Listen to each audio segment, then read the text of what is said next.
Welcome into No Punt Intended, presented by Club Fantasy. I'm your host, Joe Zollo. It is rounds 5 through 8, ADP values and busts here.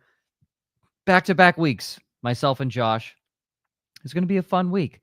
These are what I consider the most pivotal rounds for your championship, because rounds 1 through 4, everybody's going to have a bust. Everybody's going to have somebody that kicks it off. But these 5 through 8 is where you can really find those gems that are currently sitting at wide receiver 2, 3, 4, RB3, but those guys could bust out to be an RB1 or a high-end RB2 for you during the season. I'm excited to break it down. Let's get into it.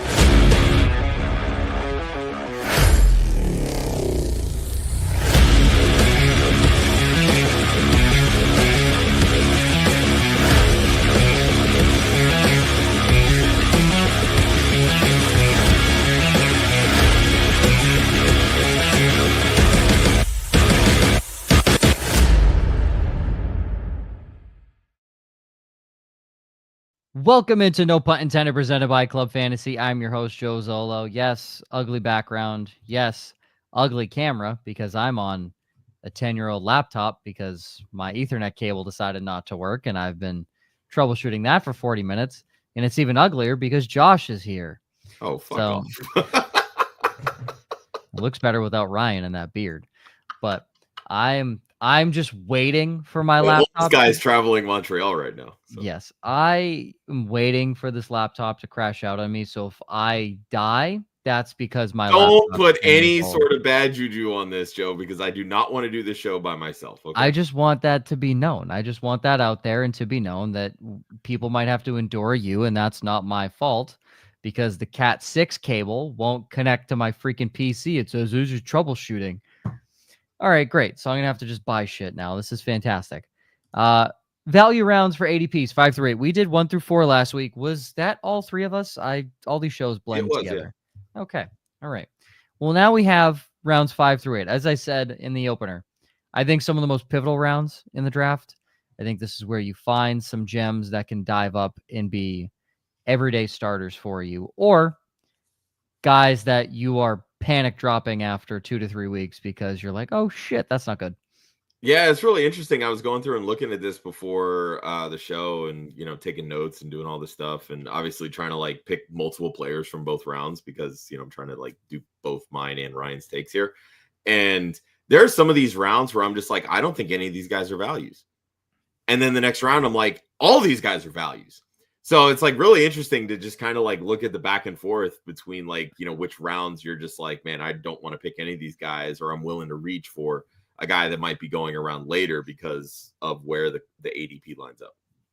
Yeah, it's like on that tight end show. We didn't like anybody basically 11 through 19, and then 20 through 25. We're like, yeah, we'll take all these guys. We love this upside at ADP, 100%. And before we dive into that, some NFL news. The Steelers and Dolphins have a trade. They basically just swapped old bad assets, and Pittsburgh got a 7th-round pick. The Dolphins traded Jalen Ramsey, Jonnu Smith, and a 7th-round pick to Pittsburgh for Minkah Fitzpatrick and a 5th-round pick. Awesome. Great. I mean, obviously the biggest part of this for fantasy purposes is Jonnu, right? We talked a lot on the tight end show about how we felt that he was kind of being overvalued based on the, return to health of Tyreek Hill. I think that Jaylen Waddle bounces back, but I think trading Jonnu Smith pretty much solidifies that. Yes, we'll talk about who they brought in to replace him here in a minute, but you take Jonnu Smith out of this offense and those underneath targets now basically become Devon Achane and pick and pop screens for Hill and Waddle to potentially take 60 yards to the house. That's how they want to build this offense. Quick throws, utilize the yards after the catch, which again, it's a staple from the Kyle Shanahan offense. That's exactly what he runs in San Francisco. And Mike McDaniel has faster wide receivers in Miami to do that better. So it's all just a matter of, can they block long enough? Can these guys stay healthy? Because if they stay healthy, this offense can be really good. It's a tough day to be a Pat Freiermuth fan, because Jonnu Smith has been reignited with his former our former head coach, Arthur Smith. So and OC in Tennessee, right? He's been with Arthur Smith Yep. for a while. This is now Jonu's third stint with Arthur Smith. Yep. And if you remember correctly, someone was used way too much in Atlanta when it should have been Kyle Pitts. So someone might be used way too much in Pittsburgh when it should be Pat Freiermuth. So I'm not saying this kills Pat Freiermuth, but it definitely doesn't help. So I went through and redid my projections after this trade, reprojected the Dolphins offense, with their newest addition, and then reprojected the Steelers. I have Jonnu Smith at tight end 17 and Pat Freiermuth at tight end 19. So like they're right there together. So the offense that you're referring to 2 years ago in Atlanta with Jonnu Smith there, 91 targets, I believe is what he had, and Kyle Pitts had 71. They targeted the tight end that year. I believe it was almost 30% of the time. And when you look at this Steelers offense, there is no real wide receiver too. Arthur Smith will run the most 12 personnel in the NFL and the most 13 personnel in the NFL. Sure. No, that's 2 tight end sets and 3 tight end sets. He will dominate with tight ends on the field, which leaves 1 wide receiver, DK Metcalf, a whole bunch of other big boys, and Kaleb Johnson in the backfield. So, I mean, those are really the pieces of this Steelers offense that you want. And what the Dolphins did to replace Jonnu Smith. Oh, baby, did they replace him indeed. The Dolphins traded a 2026 sixth-round pick to the Giants for the rights to retired tight end Darren Waller in a 2026 seventh-round pick. Now, Darren Waller says he is coming out of retirement to play for the Miami Dolphins. I don't know if this is an answer. I don't know if this is a good move. Can he even still play football? That's definitely a question. It's not that the tight end was ever extremely, I don't want to say useful in the Miami Dolphins offense, but outside of last really, they year, weren't though. The first 2 years with Mike McDaniel. Yeah, it wasn't utilized like a George Kittle in San Francisco where Mike McDaniels came from. So it's not that they need a tight end, but a tight end they do need is a blocking tight end. So if you're planning on using Darren Waller, he can't block. So when I look at this move, this is basically why they did not re-sign Mike Gesicki. It's because Gesicki doesn't block. Can't block. He's a route runner, right? Like that's not really what this Miami offense is built to utilize, these field stretching tight ends, especially when you have field stretchers in Tyreek Hill and Jaylen Waddle. When you look at what Gesicki did in that Miami offense, he did not even have a 9% target share. He was tight end 30 in fantasy points per game. When you look at Gesicki's game, that is Darren Waller's game. Waller was just better at it, right? But much better. Waller could not stay healthy the final years of his career, right? Like he is a very valuable asset when he is healthy and when he can play, sure. But it's not so much about how, good Waller is. How does he fit in this offense? Like I came across this tweet from Rich Reiber, Lord Reeves. He creates content with Sharp Football Analysis. And the highest pass rates last year when a tight end was on the field, Jonnu Smith ranked second among all tight ends, 79.3. But here's the thing. Just because Jonnu was on the field didn't necessarily mean they were throwing in the football. Obviously they did because we know he had 111 targets. But he's on the field because he's also blocking, right? So he's getting a ton of snaps. So really all that data tells me is that they're just throwing the ball, not necessarily at a certain player. But when you look at Waller, he's not going to play that same type of mold that Jonnu Smith is going to play. No. They need to split him out wide or put him in the slot and let him run those types of routes. That's not really the Mike McDaniel offense here in Miami. So I just don't really see how this is it's not an apples to apples like mix, like swap, right? Like you're looking at how his play style can now fit. They're only investing basically a 1 year, $5 million deal.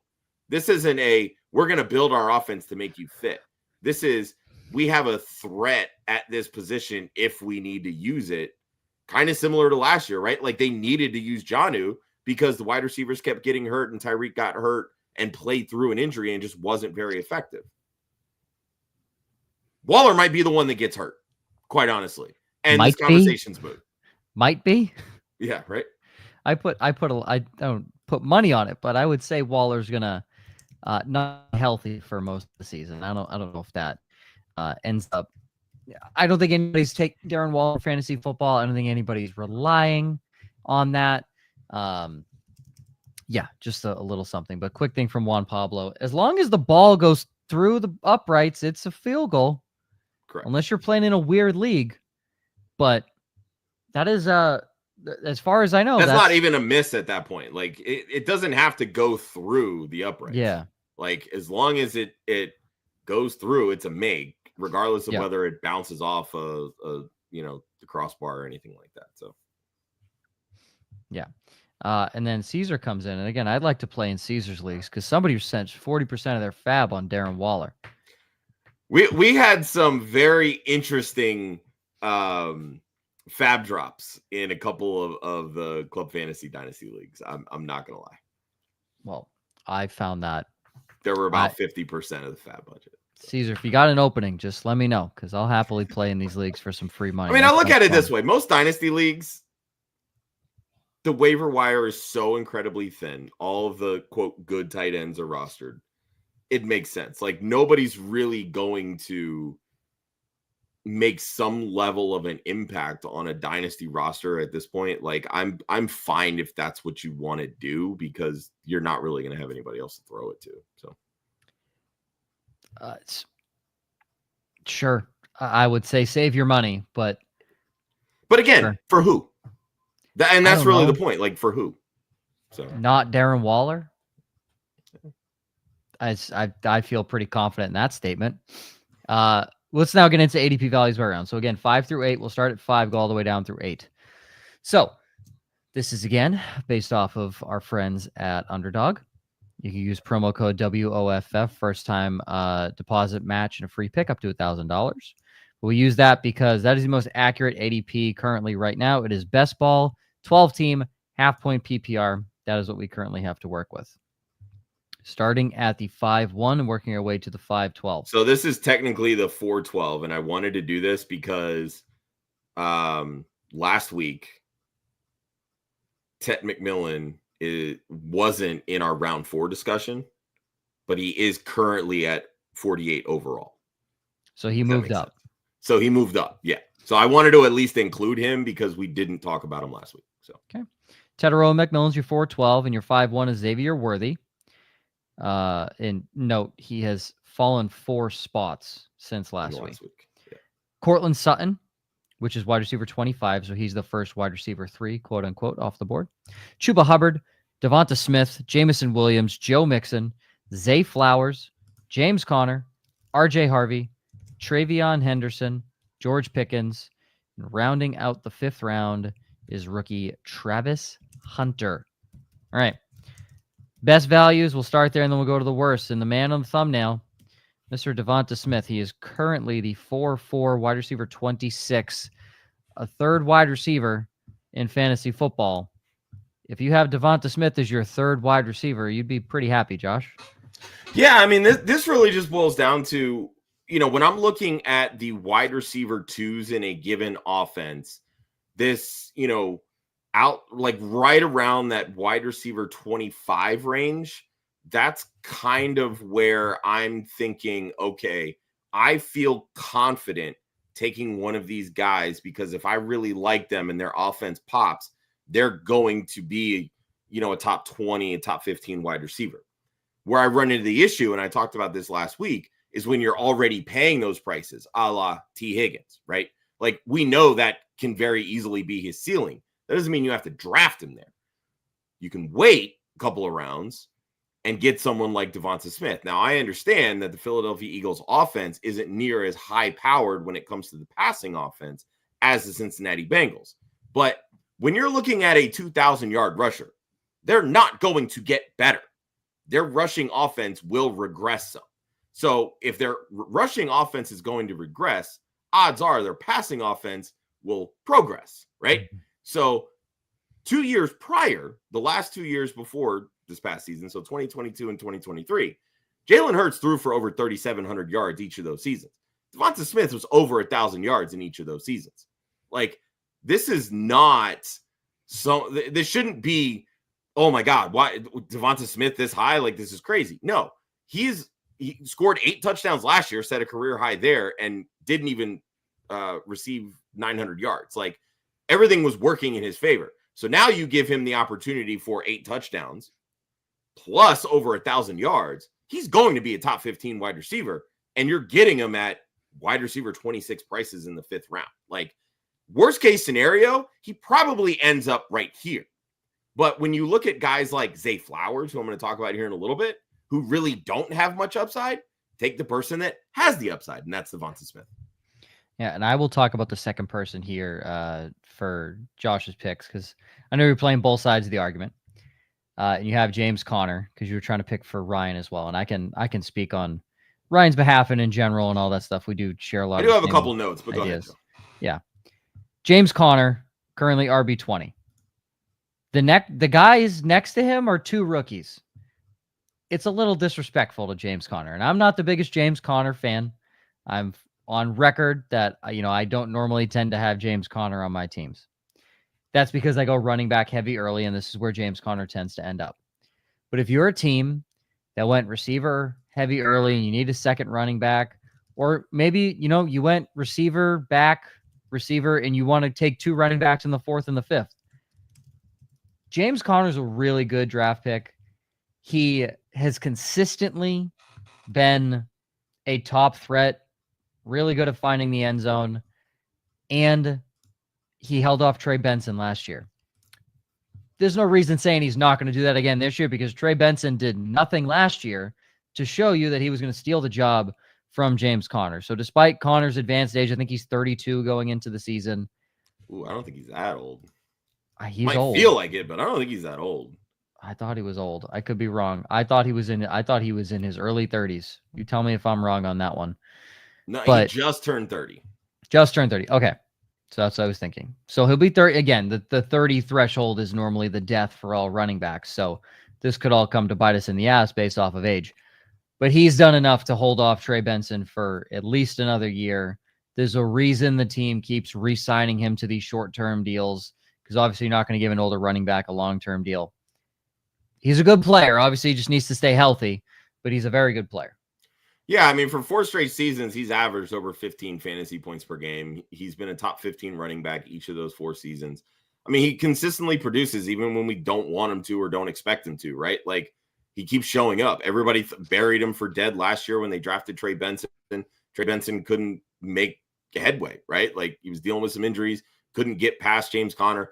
They clearly said, we're going to just give the ball to one guy. And then they went out and re-signed James Conner in the middle of last year. So that should tell you that Conner's going to get first crack at it. If you want to be weary of Conner because he's age 30 and obviously has a history of missing games and, so like I get that aspect of it. But at the end of the day, you've got like trust the production. Like it's okay to be like, you know what? I can lean on Conner. That's fine. Like rookies, Harvey, Henderson, there's a lot of upside, a lot of intrigue, and I get that wholeheartedly. But at the end of the day, what wins fantasy isn't always chasing these unknowns. It's drafting the guys that you can rely on, that you're going to get consistent production from. James Conner is exactly that. He's 100% that. And again, he's never a guy that's on my team. And you said it best. He produces when we don't want him to. I don't want James Conner to produce. I want something more exciting and fun. I want to see Trey Benson, right? Like it's like James Conner does nothing great. He's just really good. Yeah. He's a good running back. He's decent out of the backfield when it comes to receiving. He's a good blocker. He's just good. He's not great. He's and just it always good. helps when you have a quarterback that's going to run the way that Kyler's going to. Like that sets up your rushing offense. So like he has a clear pathway to 1,000 rushing yards and 50 targets. That's what we've seen out of him in the past couple of years. Right? Easily. Consistently puts up top 15 numbers. And then now going to the worst values. These truly feel like layups in this round. So let's just real quick. Travis Hunter. 1, he's a rookie.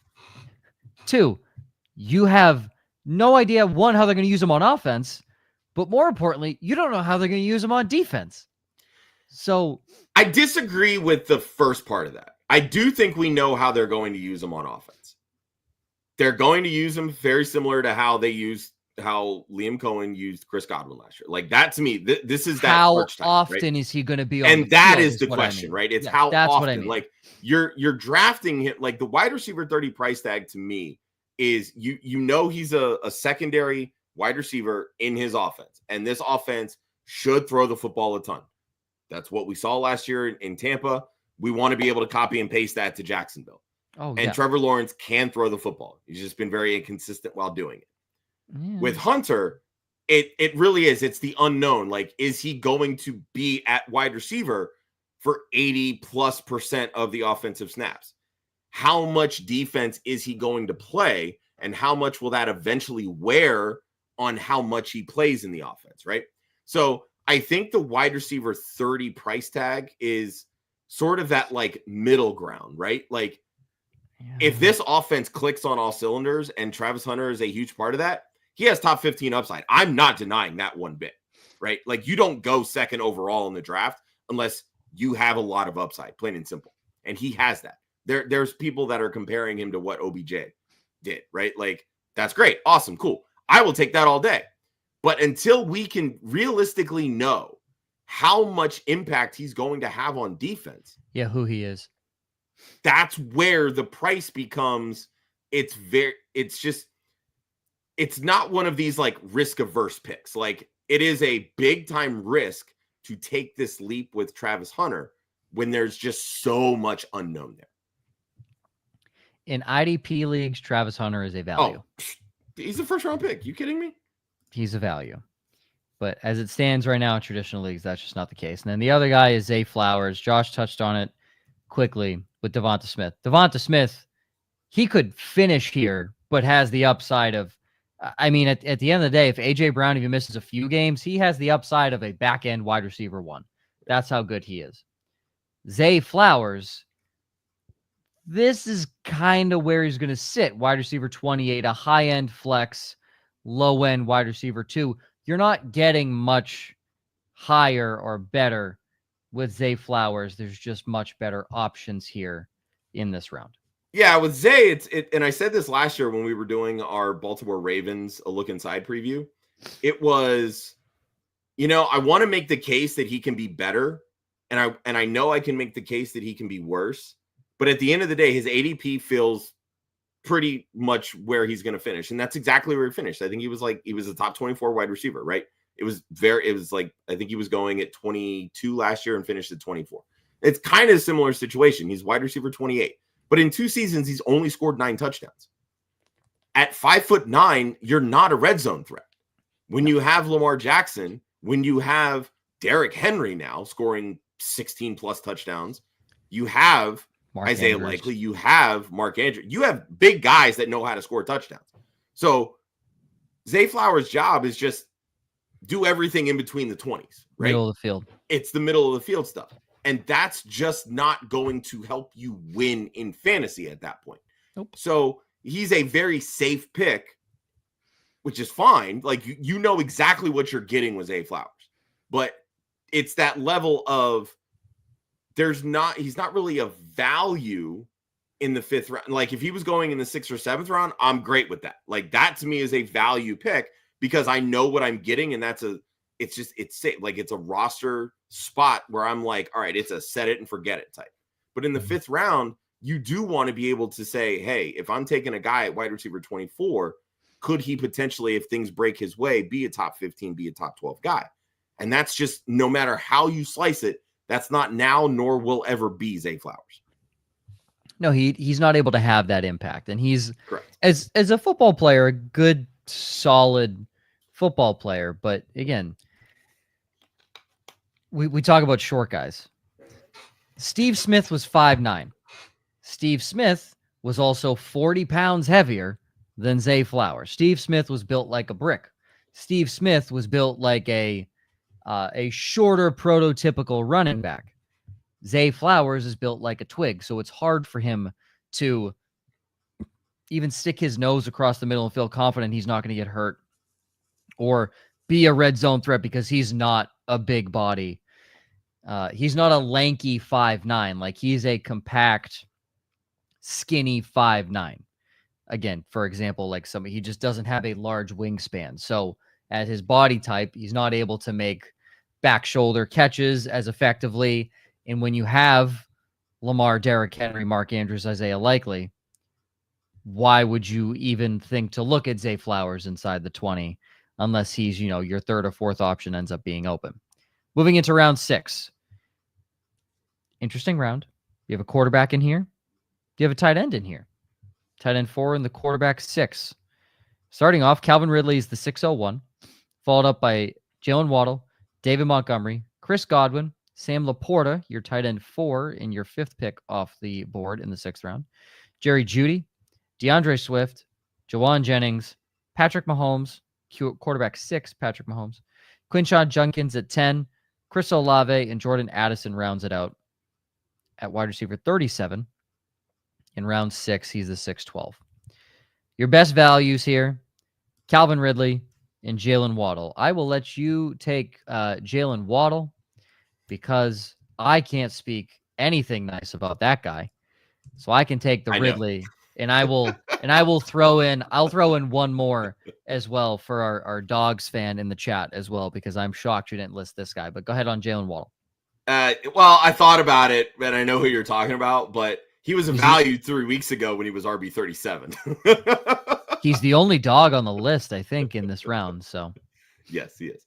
But anyway, no, Jaylen Waddle. Like I said, I mean, when you trade Jonnu Smith, that tells me that, again, the tight end is just a break glass in case of emergency option in this offense. Like, it's Tyreek Hill, it's Jaylen Waddle, it's DeVonta Smith. These are the guys that are going to be the central focus in this Miami Dolphins offense.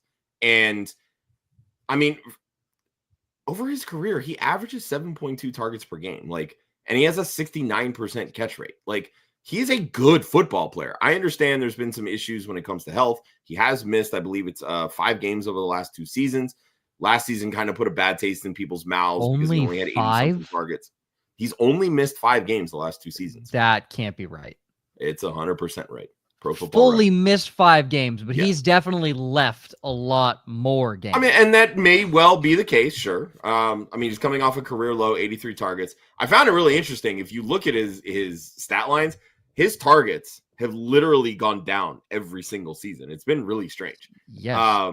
But those, middle 2 years, those first 2 years of Mike McDaniel, obviously they were a lot more efficient than his first year and then last year. So I think, again, you take one dynamic piece out of this offense, and in my opinion, you're not really adding one because I don't really feel that A, Darren Waller has much left in the tank, and B, I just don't see him as a good fit in this Miami offense. So Jaylen Waddle's competition now is just Tyreek Hill, plain and simple. So if something goes wrong with Tyreek Hill, it becomes the Jaylen Waddle show. And again, when these are the types of rounds, you're looking for guys that if they have an opportunity to be that number one guy, their ceiling shoots to the roof. That's what Jaylen Waddle brings to the table. That's why, especially at wide receiver 32 prices, that's an instant draft for me. I will not be taking Jaylen Waddle. I just want that to be known. That will not be happening whatsoever. I don't believe that he's only missed 5 games. I feel like he's missed 15. So I don't agree with that. He's definitely like a T. Higgins type where it says T. Higgins played 12 games last year, but he in reality played like 7.5. So Jaylen Waddle has that same stat line. Calvin Ridley, we've talked about since since the Titans preview show. Like he's the wide receiver 1. That's right. He's a good wide receiver 1. Mm-hmm. He's 29, I think. He's not. He turns 30 this year. I would say he might turn 30 during the season, but still, he had 2 years, I believe, where he did not play. Turns 31 in December, so he's 31. Excuse me. Okay. Oh, so he's 30 now. Okay, Mm-hmm. but he's had 2 seasons where he didn't play. Technically, only 1. He played only 5 games in 2021. Yes. So, but the thing is, he's had a lot of time off where his, the age says 31. The body's still chilling at 28, 29 when it comes to, thinking about it in NFL terms. You have the number 1 overall pick, despite whatever you think of Cam Ward. You can have bad, not even decent. You can have bad quarterback play and still be a good wide receiver. Look at Malik Neighbors. I'm not saying Calvin Ridley is Malik Neighbors, but if you looked at what Malik Neighbors had throwing to him last year, it's incredible that he ended up where he was. Go back 2 seasons ago with Garrett Wilson. They peppered him with targets, but he ended up being the wide receiver 10. So, no matter, you can have a bad quarterback and still have a very good fantasy season as a receiver. 31 feels super cheap. All he needs to do is stay healthy, and he is easily a wide receiver 2. Yeah, I mean, with Ridley, he obviously only 4 touchdowns last year. That's a big product of, piss poor or quarterback play, right? Like his fantasy points per game last year, not great. 11.7, which actually ranked 41st among all wide receivers last year. Saw 120 targets and only caught 64 of them. Again, a product of bad quarterback play. When you have the number 1 overall pick that's coming in, you have the assumption that better, more accurate targets will be coming your way, right? You have to assume that the quarterback is going to be better. I mean, can't really be any worse than Will Levis. Let's be honest here. But I mean, for somebody that has a career 61% catch rate, he started on fire in Atlanta, 69.6, 67, 60, and then dropped a little bit to 62. It's kind of been downhill since. But the last 2 seasons, Jacksonville 55.9, last year 53.3. Even if he catches 60%, that's going to be exponentially better just from a reception standpoint and a yards standpoint. He set a career high last year in yards per reception at 15.9. Now you bring in a quarterback like Cam Ward, who is openly looking to throw the football down the field. He has the potential for 16 yards per catch. That's going to blow up wide receiver 31 number. He's going to soar well beyond that. He should very easily be a wide receiver 2 this year. Easily. He's my wide receiver 23 overall. So great value. Looking at the worst values, we won't dive too deep into the first guy here. We've talked about Jauan Jennings. You don't know what's going to happen. And when Jauan Jennings is the focus piece, he doesn't have the numbers. It is extremely inconsistent. So we won't dive crazy into it. We talked a lot about it on the 49ers team preview. So go check that out if you have not. That one is out, correct? I know we've recorded 49ers preview. All those are on both the YouTube page and wherever you get your podcasts. Perfect. Just want to make sure. I didn't want to give the wrong information. Go listen to that. There's probably a whole 15-minute breakdown of the receivers. But Jauan Jennings, at the end of the day, is always the odd man out because he is going to be the third guy if Ayuk and Ricky Pearsall are in there. Yeah, I mean, the biggest thing with Jauan Jennings is just how much, if any time, will Brandon Ayuk miss coming back from this knee injury, right? If Brandon Ayuk misses 8 games, then I'm okay taking Jauan Jennings, maybe not in this round, but probably in the 7th round, right? I still think he's closer to Ricky Pearsall than anything, right? But if Brandon Ayuk only misses 4 games, this is a massive overpay for Jauan Jennings, plain and simple. You're still you paid Brandon Ayuk $30-something million. He's going to be your wide receiver 1 unless you find a trade partner in the middle of the season and then you just say Jennings and Pearsall, these are my guys. But Jennings isn't going out there and dominating. He's not beating number one corners. It's just not the game. So I just don't really see how you can invest in Jauan Jennings as your like this is basically your third wide receiver. That's how you're looking at this. Yep. Real quick, Steven, yes, we did touch on Waller. Just don't touch him. I mean, that's really that's about the 6-minute mark, Steven. That's the overall theme. And then the other guy, Jerry Jeudy, you're looking at the two guys that don't like Jerry Jeudy because he's drop city. There's a multitude of things that go into this Jerry Jeudy thing, not just our pure hatred of Jerry Jeudy. Don't get sucked into what happened at the end of last season. If you look, just go look at who his quarterback was. Jameis Winston does not give a flying F about the football. He doesn't care where it ends up. He doesn't care what he does with it. He is going to throw that football at any point in chance. And if Jerry Jeudy even has a half a centimeter of separation in Jameis's mind, ball's going his direction. What Jerry Jeudy has this year, Josh, we don't even know. We don't even know who's actually going to be the quarterback. And the starting quarterback week 1, there's a really good chance that's not the starting quarterback in week 5. And that week 5 quarterback might not even be the starter in week 6. So he's going to have a quarterback carousel. And the issue is, did he have a little bit of that last year? Yes. But if I told you that Jameis Winston was going to be your favorite team's quarterback for 17 games, I'm not going to say you're going to like it, but you're going to take every fantasy top receiving threat on that team because you know they're going to get the football from Jameis Winston. That's the issue. That's why we all want Jameis Winston to start for the Giants, because we know Malik Neighbors is going to have 40 points a game with Jameis Winston at quarterback. They may not win a lot of games, but Malik Neighbors is going to help you win a lot of games. Jerry Jeudy is a decent NFL receiver. He's a solid route runner. He's kind of fast, little quick, suspect hands. He's nothing great. And especially with bad quarterback play, he's not going to be good. The biggest thing for me is that people are trying to copy and paste the Cleveland Browns offense from last year to this year because Kevin Stefanski's still the head coach, and it is his offense. But and I touched on this during our Cleveland Browns A Look Inside, which again you can find over on our YouTube page and also wherever you get your podcast. But this isn't going to be the pass happy spread offense that Stefanski installed when they brought in Deshaun Watson. Watson likes to spread things out. He likes to throw the football. That's why they built the offense the way that they did. If you go back to when Kevin Stefanski first took over the Cleveland Browns, they rarely threw the football. They were barely a 30 passing attempt team per game. So that's what they're getting back to.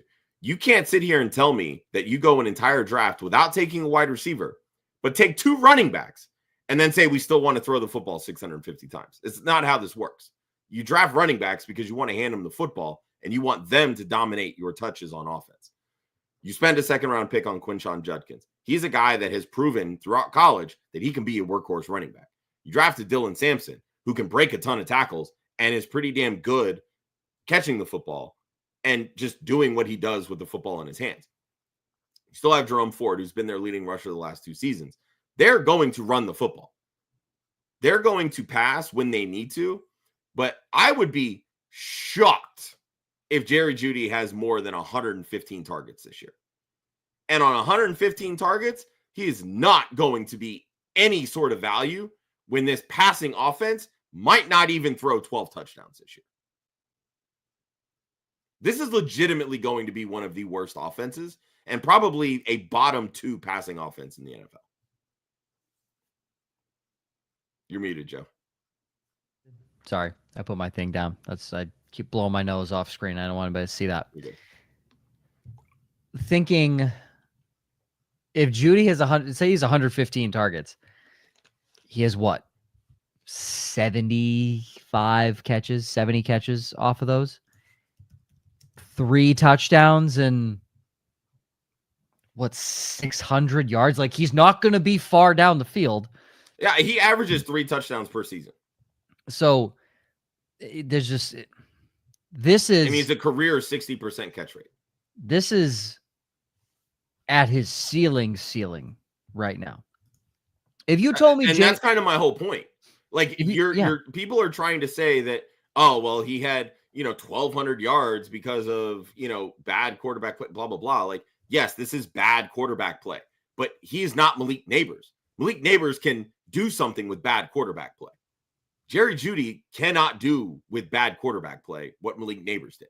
So we need to take this whole, oh, well, he finished the year as a top 5, top 10 wide receiver, blah, blah, blah. Like, no. You guys realize that Cedric Tillman in his stretch of games as the wide receiver 1 had better fantasy points per game than Jerry Jeudy did? Because Cedric Tillman's a good receiver. And kind of my point. Cedric Tillman can actually play the X role.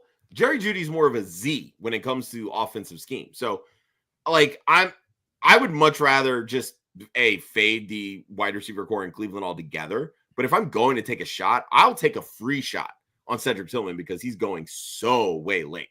So, like, I just don't see the upside with Jerry Jeudy at all. And I have an entire article on it. Go to our website, clubfantasyffl.com. I wrote all about Jerry Jeudy and why I think he's being massively overdrafted in fantasy drafts right now. It's not bias. Maybe. But it is stat backed up. Mine's not stat backed up. It's eyes backed up. Said, just watch a game of Jerry Jeudy. Again, just look at the history of Stefanski offenses. Like, it massively flipped. It massively flipped when they brought Deshaun Watson in. Deshaun Watson, while on the team, is not really going to be on this team. They're not building this offense around Deshaun Watson anymore. Look at, and now, again, they brought in Watson because Watson does have some mobility to him. Not that he was taking off in his prime, like any chance he got, but he had some mobility to him.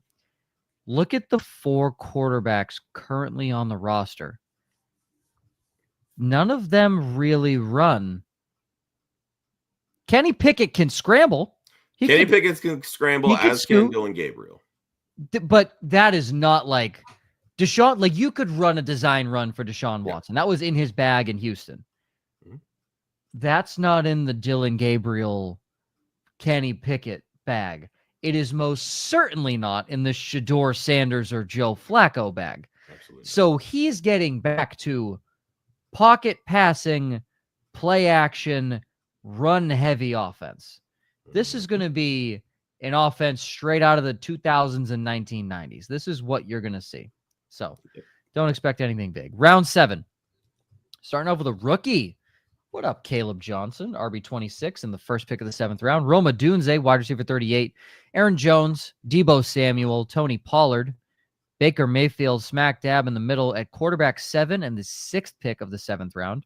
That was a mouthful. Isaiah Pacheco. TJ Hockenson, the 5th tight end off the board, followed up by Bo Nix, the 8th quarterback off the board.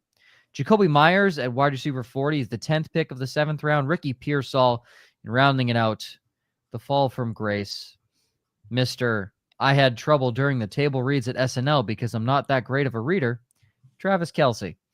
Before we get into this show, you wanted to touch on DeAndre Swift really quick. Oh, yes, I did. Sorry. They did nothing to threaten his job. No, nothing at all. Yeah. Can you imagine? It was so, I loved it so much more when we were getting him at RB 37, though. I still love it at 24. He's going to be 24 is still pretty good value. Not going to lie. He should very easily be a top 15. At RB 37, that was just stupid. At RB 37 was stupid. So he's RB 24. I want you to imagine that, you're at a job. The job doesn't like hate you, nor do they like, they don't love you. They don't hate you, right? You're there. You're middle management. You're chilling.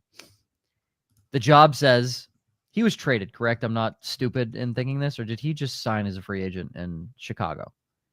No, he was traded. Yeah. Oh, sorry. Yes, Philly traded him there. I forgot. There was a little stint in the middle there. They say, you know what? Just, go explore your options. He explores, right? Goes to a couple different. Actually, no, I stand corrected. Sorry, he did sign the 3-year, $24 million deal there after his 1,000-yard season in Philly. Thank you. Yeah. Go explore with some teams. Goes to another business that spends a year there. He's like, you know what? It was fun here. Business says, you were great. We don't want you back. We have somebody better. Okay. Goes to a different business. Some would say a rival business to the business that drafted him, to his first business. And then the manager of the first business then becomes your boss again. And he does nothing to try and replace you. He can't be that bad, guys. Like, he can't be that bad. Watch DeAndre Swift. He's not bad. He's really good at football. So he's 27. He's not that old. I know, again, we always say running backs past 26 is ancient for these guys, but he's not that old. He has a negative amount of competition in that backfield. Roschon Johnson will take goal line carries, maybe, just based off size. Ben Johnson loves utilizing a speedy running back. Ben Johnson utilized DeAndre Swift in Detroit. Let's not think that Ben Johnson doesn't like this guy. He was used in Detroit pretty effectively. So now he has him again in arguably a better offense than what Ben Johnson came into when he first had DeAndre Swift. Obviously, he didn't have Gibbs, James Williams, all these different options. Sam Laporta. I just... RB20, I agree. RB24 is stupid. So, yeah, that's... RB24 is dumb value. DeAndre Swift will be my fourth running back on every single team that I draft because he will be there and available in the 6th round. Round 7. We already went through all of them. Thank you for stopping me. Best values. I'm shocked you didn't put Travis Kelce on here because as much as I hate Travis Kelce, no, he's definitely a 7th round feels good value. But this is just kind of that dead zone for tight ends that I don't. It's a dead zone. I agree with that. And that's why Hockenson is a worst, and we'll get to him in a sec. Tony Pollard and Kaleb Johnson. AFC South, AFC North. We'll start with Tony Pollard in the South. You go get a quarterback, right? Now teams, in theory, have to respect the pass. Not that they, didn't respect the pass last year, but, come on now. It's Will Levis. They have to respect the pass. You still have a good weapon on the outside in Calvin Ridley. You've helped the offensive line a little bit. They didn't do anything crazy to it, but definitely helped. And Tony Pollard looked fantastic outside Dallas last year. And get Tajay Spears back healthy, that's only good for Tony Pollard because you don't want Tony Pollard taking every single carry. You want Tony Pollard splitting up the carries a little bit, maybe going to 70-30, maybe even a 60-40, because that's when he's more effective. In the 7th round at RB28 is crazy. Just doesn't do that, though. This offensive style is straight out of the Bengals playbook. They're only going to run the ball 40% of the time, but that 40% of the time, their lead back's going to have 65 to 70% of the carries. And that's what last season showed us. Everybody going into last year was Pollard and Spears, they're very similar style backs. They're just going to be interchangeable, et cetera, et cetera. No, they weren't. Tony Pollard was the guy. And this is why I think he's such a value. He's Chase Brown without touchdowns. That's basically his role right now, right? He's kind of become the new DeAndre Swift when it comes to value. We're taking a RB1 as your 3rd, maybe even 4th running back. My 5th. That's absurd. Absolutely absurd. He had the most carries that he's ever had in a season. Top tier, 3 straight years over 55 targets. He's only once had less than 40 targets. That was his rookie season. He only scored 5 touchdowns last year, and I get that. But again, when it's the same thing with Calvin Ridley, you add in a better quarterback. That's going to help keep defenses honest. This can be a really good offensive line. They've invested quite a few pieces, 1st-round picks into this offense. There's room here for Tony Pollard to absolutely shoot straight up these draft boards and be a top 15, top 20 running back. And all it takes is just scoring 3 more touchdowns, quite honestly. You put him at 8, 9 touchdowns overall, he's top 20, no question. I think his ADP moves up if people see Cam Ward throw the football well in preseason and they're like, ooh, I agree. Offense might be good. I agree. And not that this offense is going to be good at all by any means, but Kaleb Johnson's going to see 300 carries. And all he needs to do is average 3.5 yards per carry to be a 1,000-yard rusher. Yeah, I think when you look at some of these running backs that are, 7th, 8th, 9th round, like you start getting past that RB30 range or RB25 range. Kaleb Johnson is the only one. Like, he's not going to have a ton of pass catching upside. Like, No, I'm zero. not. That's all Jaylen Warren. I mean, yeah, that's going to be Jaylen Warren. I suspect that Kaleb Johnson probably has no more than like 25 targets this year, right? But he could very easily run for anywhere between 250 and 315 carries. Like, he could, that is well within the realm of possibilities for him. His style of running, the runs that he excels in, is cookie cutter, tailor-made for Arthur Smith's offense. Now they go out and get Jonnu Smith. They're going to run 12 personnel. They're going to have 2 tight ends on the field. They're going to run 13 personnel. They're going to have 3 tight ends on the field. If that doesn't tell you this offense is going to run the football, I don't know what is. They're likely going to be a 550-plus rush attempt team. And those runs are not coming from Aaron Rodgers. A quarterback is not stealing these carries. A 41-year-old quarterback with an Achilles injury. Yeah. So who's getting them all? It's going to be their 3rd-round pick. It's going to be Kaleb Johnson. They're going to run this kid into the ground. If he has 300 carries, even at 4 yards a carry, that's 1,200 yards.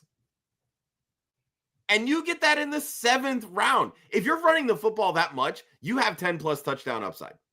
Plain and simple. Easy. I don't care how bad the offensive line is. Plain and simple. So, even if you scale that down to 1,100, somebody with 1,100-plus rushing yard potential and 10-plus rushing touchdown potential, that is a top 20 running back. No question. I'm not could very well be a top 10 running back, quite honestly. I'm not comparing the two, but like Garrett Blount barely had over 1,000 yards in that 16 touchdown season he had. Again, not comparing the two. That is him playing with Tom Brady and a Super Bowl winning offense, but just throwing that out there that you can score a lot of touchdowns by just barely eclipsing 1,100, 1,200 yards. So Kaleb Johnson was the entire Iowa offense last year. He scored 21 rushing touchdowns. Dog. He can score touchdowns. Easy. Now, your worst values. We will not spend a lot of time on TJ Hockenson. He's Josh said, you avoid the mid-round tight ends. And TJ Hockenson, when he came back from his injury, was not TJ Hockenson. Yeah, I did not even realize this till I looked it up. In 10 games last year, he scored 0 touchdowns. 0. That's wild. And now, he averaged over 6 targets a game. I don't know if that's a product of Sam Darnold not looking his way in, touchdown scenarios. But again, if you look at the first couple of years of Jordan Addison's career, he finds the end zone at a healthier rate than Justin Jefferson. He's also a major deep threat. Also true. And this offense is looking down the field. That's where they're going with the football.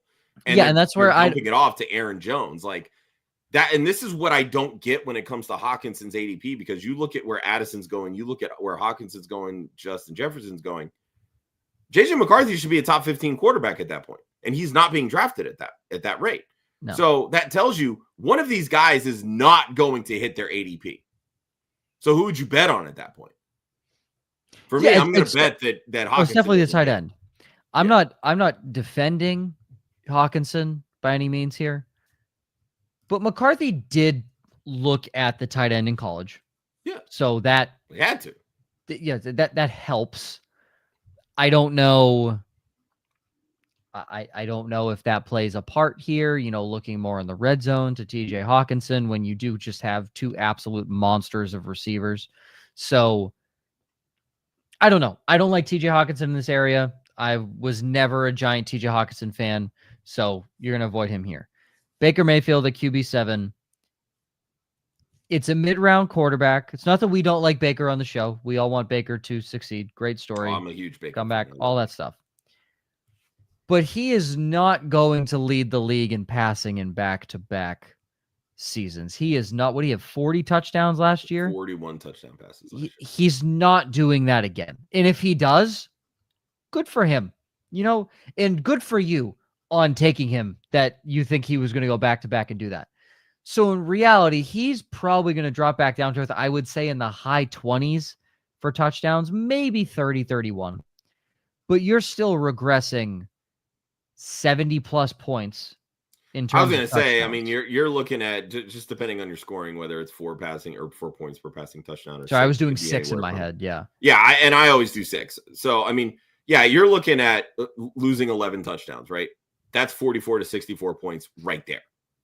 And he could very well end up more in the 27, 28 range, which again, I mean, you have 2 older wide receivers. You've got 2 young guys that look really good. Jalen McMillan looked really good last year. Emeka Egbuka was a first-round pick this year. Like, you have guys that can pick up the mantle. Like, this offense may not skip a beat. Like, I'm not going to pretend to be naive about that. But logic states that regression is coming, right? Like, and I don't even want to say it's his ceiling because he finished his QB3 last year. But you're essentially drafting him in the range where high-end passing quarterbacks are expected to finish because the top 4 guys are the rushing guys, right? It's McDaniels and Allen and Lamar and Hurts. They're going to have the high-end rushing production that complements their high-end passing production. So after that, it becomes the highest of high-end passing quarterbacks. Mayfield hit that last year.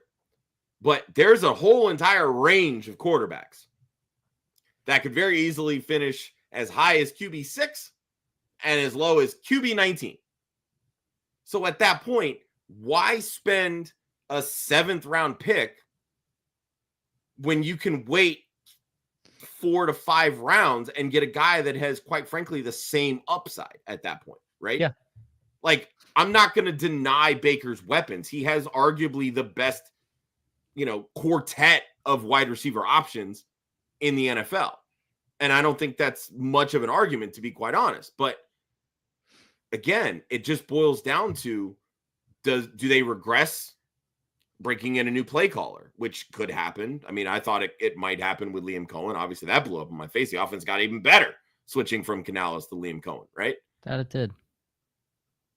But we also have a first-time play caller in Josh Gridger. Liam Cohen, I believe, called some plays with Sean McVay, not all of them. But so like there's that wiggle room of, you're baking in sort of, no pun intended, but you're working on like trying to make some level of I don't want to say excuses because that feels like a negative term, but like it just, again, you're drafting him at proverbial ceiling, so to speak. And that's what I don't like.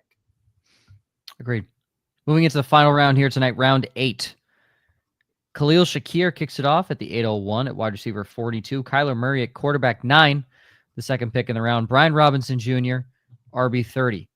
Jayden Reed, Stefon Diggs, Cooper Kupp, Matthew Golden Cook, a 4 straight wide receiver run, stopped by Jalen Warren and Tyrone Tracy at 31 and 32.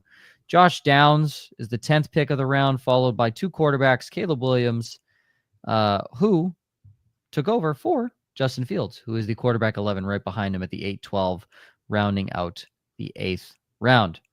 Best values. We got 3 here. Whoa. Yeah, I kind of want to lump all of them together because in theory, they're all kind of the same guy to me, right? Like, they're all essentially wide receiver 1s on their own team. You can make the case that maybe Matthew Golden is the wide receiver 1 in Green Bay. He's but not. Jayden Reed, exactly. I don't believe that he is. I think he could be, but they haven't shrunk the target tree any in Green Bay for me to say one guy is getting 100 targets. Jayden Reed is going to do enough as a runner where that can help supplement his receiving ability. But he is the touchdown earner in this the Packers passing offense. So that automatically lifts him up into that top 30 wide receiver range, in my opinion. Khalil Shakir has some competition now, right? They brought in Josh Palmer, who I really like, and I know you like and Ryan likes. Keon Coleman heading into year 2, you expect some level of progression in his game. There's a lot of options there in Buffalo, but Khalil Shakir has separated himself as that reliable target where he's going to see enough that he should be in that top 30 consideration. And Stefon Diggs, again, he's brought in to be the wide receiver 1 for a quarterback that's on the rise. that is at minimum a top 30 wide receiver, in my opinion. And you're getting these guys in the 8th round in the wide receiver 40 plus range. That's just a screaming value no matter how you slice it. I like Shakir. I'm not a Jayden Reed fan. We'll see what happens with Stefon Diggs. Yeah, I mean, the biggest thing with Reed, it's all about consistency because he doesn't have any. No, he has zero. And that whole Packers offense from a fantasy standpoint doesn't have any consistency. So, if there's a point in time where like even one of the Packers like big time receiving threats gets hurt, then I like Jayden Reed more because he's gonna, Jordan Love will gravitate more towards Jayden Reed. Stefon Diggs, I just don't know how they're going to use him in the offense. My only worry with Shakir is, yes, competition. He's still going to be a consistent, reliable option. Taking him here is good value. Just I wouldn't expect as many pop games as he had last year. Like his consistent 10 to 11 fantasy points a week in a deep league, that's great. That is exactly what you're going to get from Khalil Shakir. And he had a few pop games last year. I just wouldn't expect as many with the additions of Palmer and Keon Coleman. Obviously, Josh Allen loves this guy. That is very apparent. And vice versa, Khalil Shakir loves him. So we'll see how that goes. Justin Fields is my best value. It's just... Yeah, I thought about that too. What are we doing? He's lower in my rankings, but I'm not naive. Like I recognize the rushing upside. Like him and Caleb Williams next to each. Why are they next to each other? Like, because Caleb can actually throw the football. He's going to throw for more than 4,000 yards in that offense. I'll believe it when I see it. And that's fair. That's fair. I'll believe it when I see it. But yeah, the rushing upside with Justin Fields is just astronomical compared to, again, just the guy directly next to him and Caleb Williams. Worst values. This should not come as any surprise. Why is Josh Downs being drafted? I say so high, like he's a top 30 pick. But it's not even that it's high. It's just it's going above the actual wide receiver 1 on his own team. That's why I think this is a bad value, in my opinion. No, it's just high because we're all hoping and praying that it's Daniel Jones, which is, imagine being a Giants fan and hearing that sentence. But if it's Anthony Richardson for even half the season, for even 4 games of the season, what is Josh Downs good for? If you have Josh Downs on your team and Anthony Richardson is the starting quarterback that week,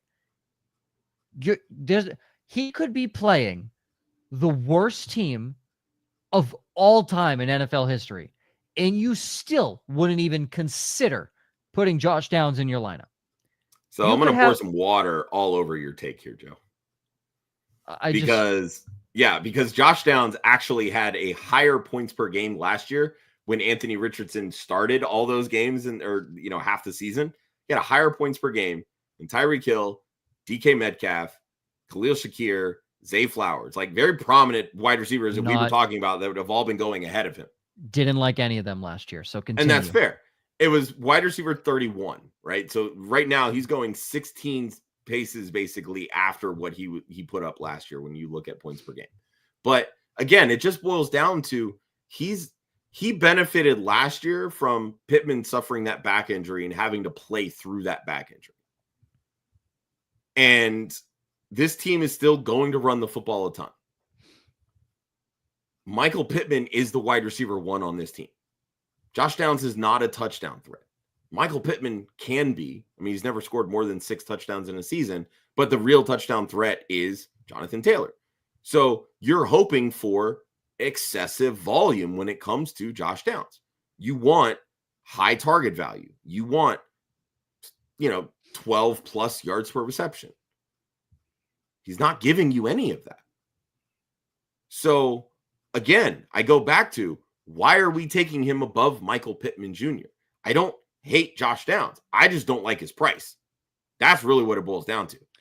Regardless of who ends up as a starting quarterback, he's going to have value. He's likely going to be a top 40 wide receiver, but he's not going to have any level of real upside, in my opinion. No, I like the player as well. I want that to be put out there. I like the player. I think Josh Downs is a good player. I don't like the team. I don't like where he's going. I don't like a lot of things about his exact situation. And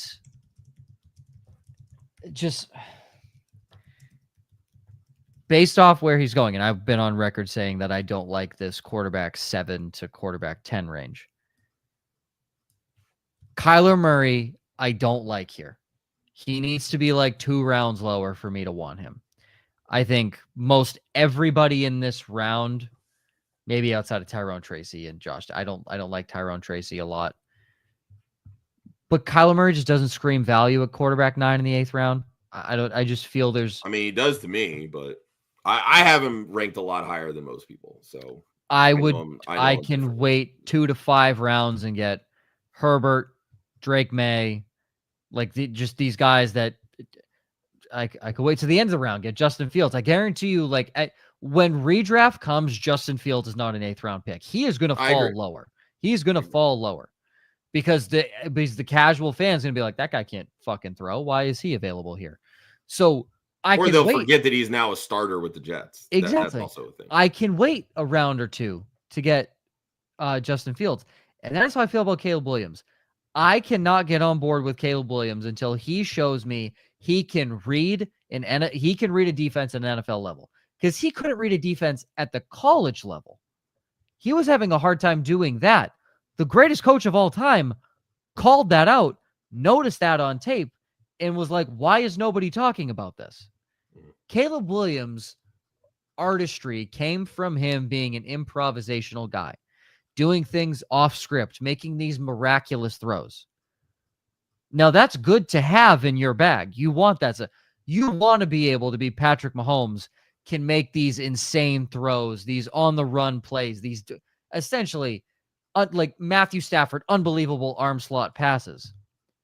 But the thing that Stafford and Mahomes and these guys that make these acrobatic throws all have in common is that they can play the quarterback position at NFL level and read a defense.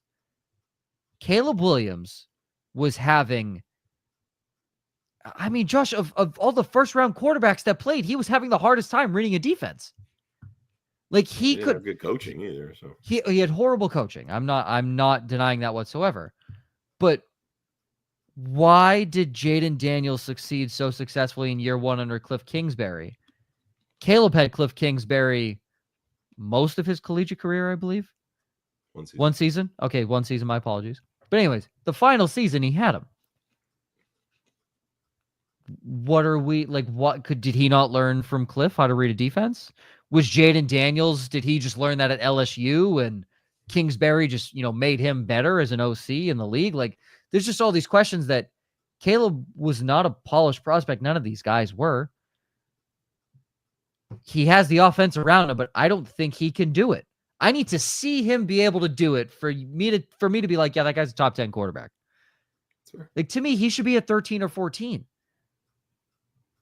He's too high here.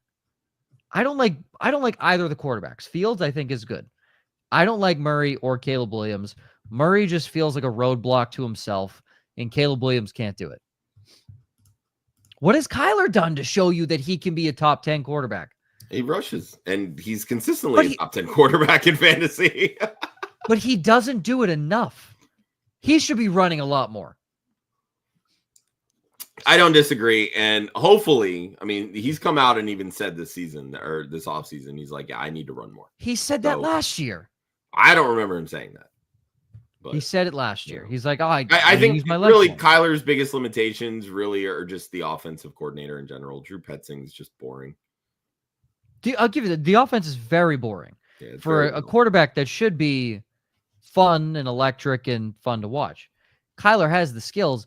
I also just think there's a part where he hasn't really been a winner in recent years. When he first started, like rookie first couple seasons, I mean, the Hail Mary to DeAndre Hopkins, like there was that clutch win gene within Kyler Murray.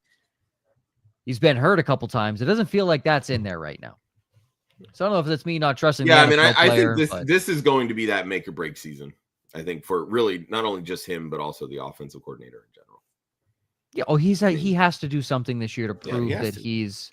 Yeah, they went out and they got him a bona fide wide receiver 1 in Marvin Harrison Jr. You've got Trey McBride. You've got a solid, running game. You've started building the pieces on the offensive line. Like The recipe is there.